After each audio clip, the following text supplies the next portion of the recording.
Well, there has been some concerns online about a severe weather system tracking towards the southwest coast over the next 24 to 48 hours. To speak about it more, I'm joined by Dean Narramore from the Bureau of Meteorology. Dean, thank you for your time. G'day, how are we? Good, thank you, mate. Obviously, a bit of concern surrounding the southwest coast this morning about some winds predicted for the week. There was reports of potentially up to 160 kilometre winds, which is almost classed as cyclonic. Is that true, or what kind of winds are we expecting to hit the coast come Wednesday?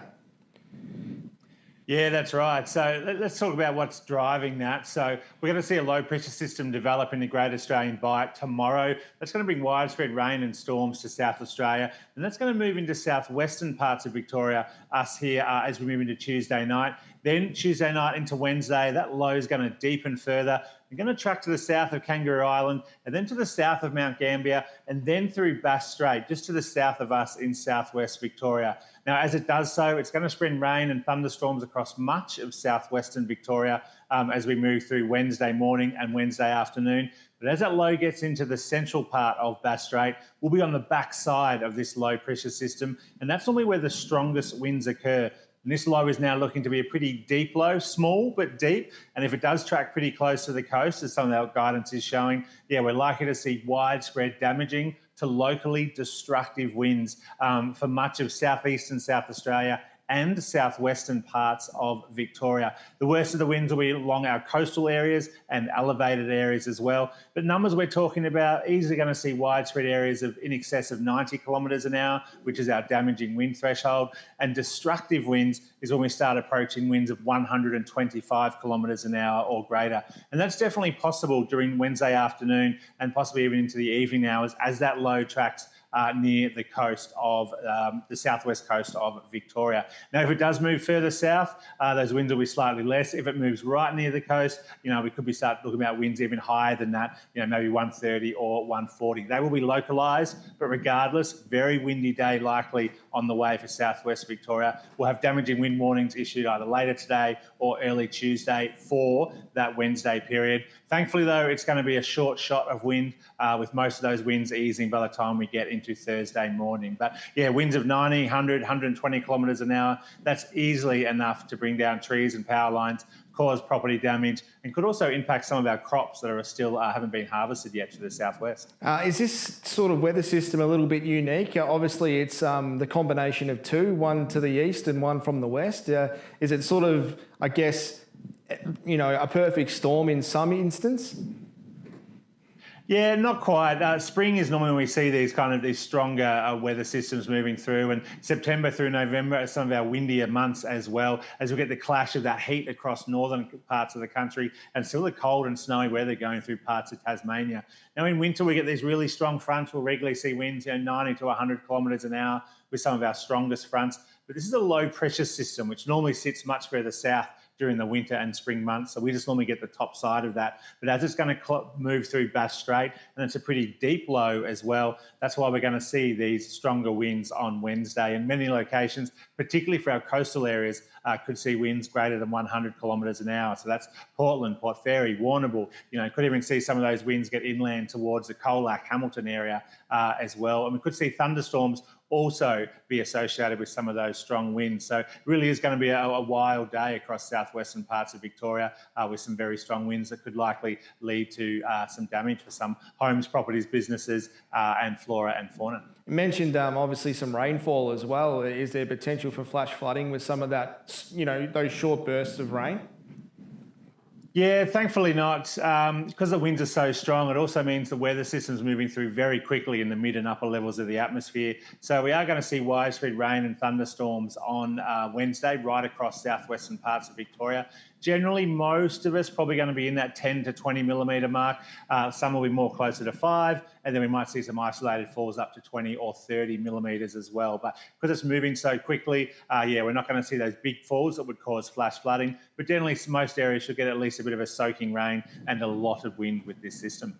And obviously welcome that it's going to come and go pretty fast, but while it's here, certainly everyone needs to take some precautions and no doubt keep an eye on the Vic Emergency app and of course the Bureau of Meteorology website.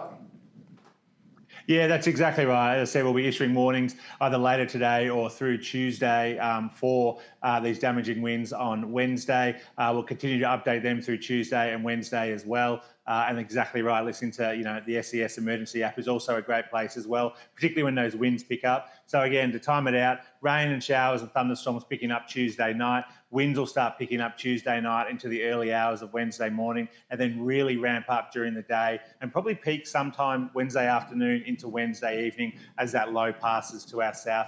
That's when we'll see those strongest winds. That's when we could see locations getting in excess of 100 kilometres an hour, and some locations could gust in excess of 125, which is easily enough to cause damage to homes, properties and businesses. And the other impact, if you're right on the coast, we could see huge seas and swell as that low moves past as well. So we could see 5, 6, possibly even 7 metre waves for our coastal areas as well. So make sure you watch out for that if you live right on the coast, and particularly on the high tide Wednesday. I just want to quickly dispel any other sort of uncertainty surrounding this, Dean, while I do have you. There was some reports from different websites around the place that the winds like this could be classed as a category 4, 2, 3 or 4 cyclone. Is that valid, or is that sort of probably a little bit too excessive? Yeah, so cyclones we see in northern parts of the country, and normally the really strongest winds are right near the core, near the centre of of the cyclones in circulation, and that's where we could see winds, 150, 200, etc. Normally, Category 1 system is sustained gales, which is about sustained winds at 64 kilometres an hour. Category 2 is, sustained winds and gusting up to 140, 160 kilometres an hour. So yes, but this is a little bit different in the sense that those winds are kind of away from the centre of the low, and while they're pretty strong, it's kind of what we'd see in those really strong winter fronts and lows that we can see during that July, August, September timeframe, year on year. So it is an unusual event, and we're going to talk about widespread damaging to destructive winds. But yeah, technically it's not a tropical cyclone or cyclonic winds, but yeah, cyclonic winds can be classed as once you get up into that 150, 160 kilometres an hour wind gust, but it is not a cyclone. It is just a low pressure system with very strong winds on the backside, 90 to 100, gusting up to 125. But that's highly dependent on where it tracks. If it tracks further south towards Tasmania, we could only see winds in that 80 to 100 kilometre hour mark. But if it tracks right near our coast, we could see widespread areas across southern and coastal areas of southwest Victoria experiencing winds of 100 to 120 kilometres an hour, with gusts even higher than that. So to put a definitive category on it, we're looking at a category 3 to 4. So would that be sort of where we're looking at?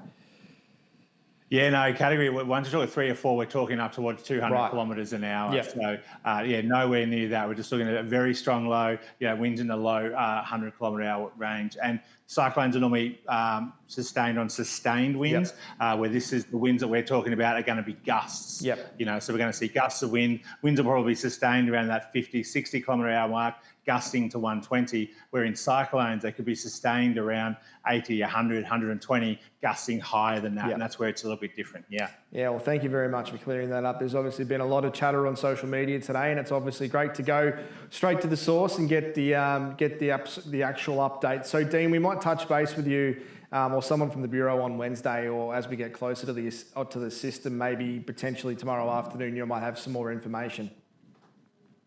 Yeah, no, that sounds good. We'll have a better idea of exactly where the low will track then as well. But yeah, I think this is a good reminder to just, start looking about securing your, items that might blow around the property, trampolines or barbecues or anything that's outside, outdoor furniture, because they could easily be blown away in winds in excess of 90 kilometres an hour. So make sure you stay up to date, latest forecasts and warnings, and just think about securing parts of your property or business that may get, blown around with those really strong winds on Wednesday. Dean Narramore from the Bureau of Meteorology, thank you very much for your time, mate. We'll keep in touch over the next 24 to 48 hours. Yep, sounds good. Cheers.